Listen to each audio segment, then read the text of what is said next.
മലയാള സിനിമയിൽ ഇത്തരം തർക്കങ്ങൾ ഒരിക്കലും ഇല്ല. അത് നിങ്ങളുടെ തെറ്റിദ്ധാരണയാണ്. ഇങ്ങനെ ചർച്ചകൾ വരാത്തായിരുന്നു പ്രശ്നം. ഇപ്പൊ ചർച്ചകൾ തുടങ്ങി കഴിഞ്ഞപ്പോൾ സിനിമ 200-230 എത്തി. മറ്റേ 30-40 സിനിമ ഇറങ്ങത്തുള്ളായിരുന്നു. ആവേശത്തോട് പണമുള്ളവർ വന്ന് മുടങ്ങിക്കൊണ്ടിരിക്കുക. പണം മുടക്കുന്നവർ കുറച്ച് നഷ്ടമൊക്കെ വരും. പക്ഷേ ഭൂരിപക്ഷത്തിൽ ലാഭമുള്ളതുകൊണ്ടാണല്ലോ വീണ്ടും വീണ്ടും സിനിമ എടുക്കാൻ കേരളത്തിലേക്ക് വരുന്നത്.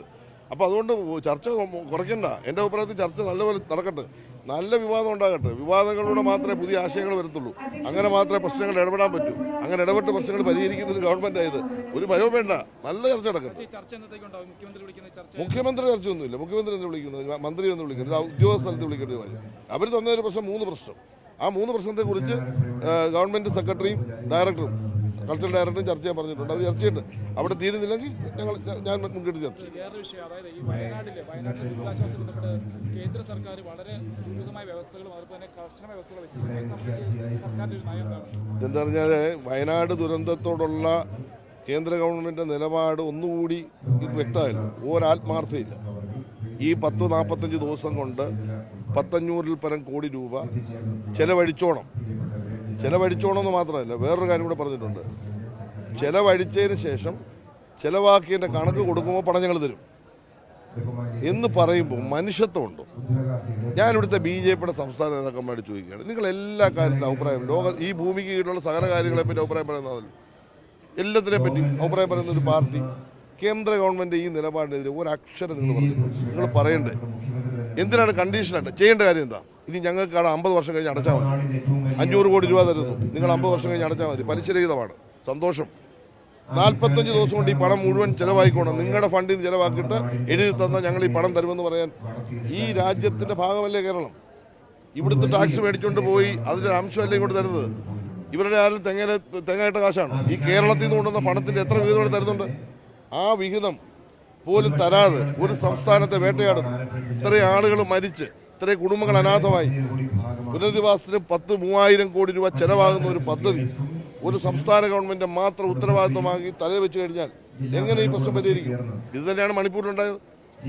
ഇപ്പോൾ ലോകം മുഴുവൻ നടക്കാൻ പ്രധാനമന്ത്രിക്ക് സമയമുണ്ടല്ലോ.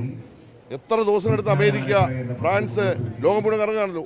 ഇത്രയും കാലമായി ഒരു ദിവസം 1 മണിക്കൂർ സ്വന്തം രാജ്യത്തെ ഒരു സ്റ്റേറ്റിൽ പോയി ആ പ്രശ്നം ഒന്ന് കേൾക്കാൻ ശ്രമിച്ചോ?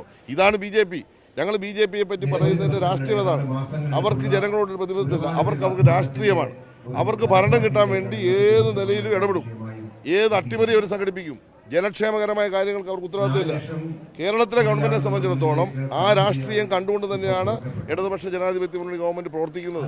ഈ സാമ്പത്തിക പ്രതിസന്ധി ഇത്രയും ഉണ്ടാക്കിയിട്ടും ഞങ്ങൾ ആ പ്രതിസന്ധി അതിജീവിച്ച് ഈ കേരളത്തിലെ ചരിത്രത്തിലെ ഏറ്റവും നല്ല ബഡ്ജറ്റ് കൊണ്ടുവന്ന് ജനക്ഷേമകരമായ പ്രവർത്തനമായിട്ട് പോവുകയാണ്. പക്ഷെ ഞങ്ങളെ വീണ്ടും വീണ്ടും വലിഞ്ഞു മുറുക്കി ഒരു സംസ്ഥാനത്തിന്റെ താല്പര്യങ്ങൾ തകർക്കാൻ ജനങ്ങളെ ഇല്ലാതെ ചെയ്യാൻ വേണ്ടി ശ്രമിക്കുന്നതിന്റെ ഏറ്റവും അവസാന ഉദാഹരണമാണ് ഈ പറഞ്ഞ വയനാട് ദുരന്തവുമായി ബന്ധപ്പെട്ട സാമ്പത്തികം. പൈസ തന്നു, തന്നില്ലയോ, തന്നില്ല.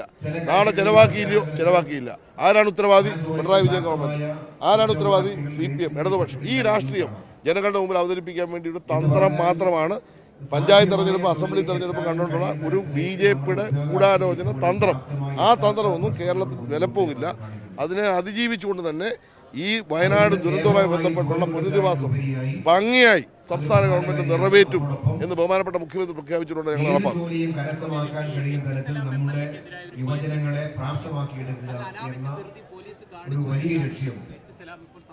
ഈ വിജ്ഞാന കേരളത്തിന്റെ ഭാഗമായി, വിജ്ഞാന ആലപ്പുഴയുടെ ഭാഗമായി നമ്മൾ മുന്നോട്ട് വെച്ച് അല്ല, അത് സലാം ഇവിടെ ഉണ്ടല്ലോ, സലാമിനോട് ചോദിച്ചാൽ മതി, ഡീറ്റെയിൽ ആയിട്ട് കാര്യങ്ങൾ പറയാം.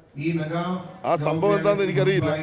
പോലീസ് കേസെടുത്തെന്ന് വാർത്താ മാധ്യമത്തിലൂടെ ഞാൻ അറിയുന്നു. DGPക്ക് പരാതി കൊടുത്തത് ഇപ്പം അങ്ങ് ചോദിച്ചാൽ മനസ്സിലായി. ഞാനത് ചോദിച്ചില്ല, ചോദിക്കേണ്ട കാര്യമില്ല. കാരണം അദ്ദേഹത്തിൻ്റെ പേര് കേസെടുത്ത് ഞാൻ ചോദിക്കേണ്ടതില്ല. ഇനി പരാതി കൊടുത്തതിൻ്റെ അടിസ്ഥാനത്തിൽ പോലീസിന്റെ ഭാഗത്ത് തെറ്റായ കാര്യം വന്നിട്ടുണ്ടെങ്കിൽ അത് DGP പരിശോധിക്കട്ടെ. MLAയുടെ പരാതിയാണല്ലോ, സ്വാഭാവികമായിട്ട് അത് ഗവൺമെന്റ് പരിശോധിക്കുമല്ലോ. അല്ല, പരിശോധിക്കട്ടെ. പരിശോധിച്ച് ശരിയായ നിലപാടക്കാര്യത്തിൽ സ്വീകരിക്കും. അതിനെന്താ സംശയം? ആരായാലും ആളുകളുടെ ജനാധിപത്യപരമായ അവകാശമുണ്ട്, അത് അവർ പറയട്ടെ. ആ പറഞ്ഞതിന് ശേഷം തീരുമാനം ശരിയായി എടുക്കട്ടെ. സലാം തൊട്ടപ്പുറത്തിരിപ്പുണ്ട്. ഇത് കഴിയുമ്പോൾ ഒന്ന് ചോദിച്ചാൽ കൃത്യമായ വിവരം കിട്ടും.